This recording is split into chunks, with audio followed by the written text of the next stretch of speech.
পর আপন এসব তো যার যার ভাবনা মা। বর্তমান সময়ে শোবিজ জগতের তারকাদের রাজনৈতিক ময়দানে নাম লেখানো কোনো নতুন ঘটনা নয়। একাধিক জনপ্রিয় মুখ এখন সক্রিয় রাজনীতির মাঠে।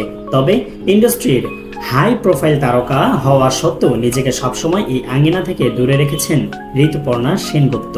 টলিউডের প্রথম সারির অনেক শিল্পী যখন সিনেমা এবং রাজনীতির মাঠ একসঙ্গে সামলাচ্ছেন, তখন ঋতুপর্ণা কেন ব্যতিক্রম? সম্প্রতি ভারতীয় গণমাধ্যমকে দেওয়া এক সাক্ষাৎকারে এই সিদ্ধান্তের পেছনের কারণ খোলাসা করেছেন অভিনেত্রী নিজেই।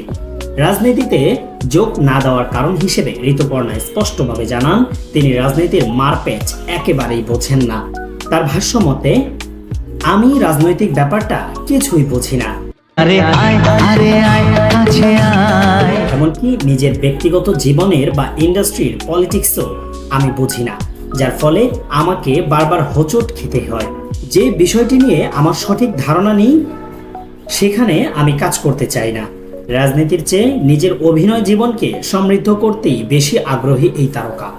ঋতুপর্ণা আরও বলেন, আমি একজন শিল্পী, আমি সবসময় আমার শৈল্পিক সত্তাকে প্রাধান্য দিতে চাই এবং আমার শিল্পী জীবনকে আরও উন্নত করতে চাই। শিল্পী হিসেবে যদি মানুষের জন্য কিছু করতে পারি, সেটাই হবে আমার আসল সার্থকতা। বিনোদন ডেস্ক, লিড নিউজ।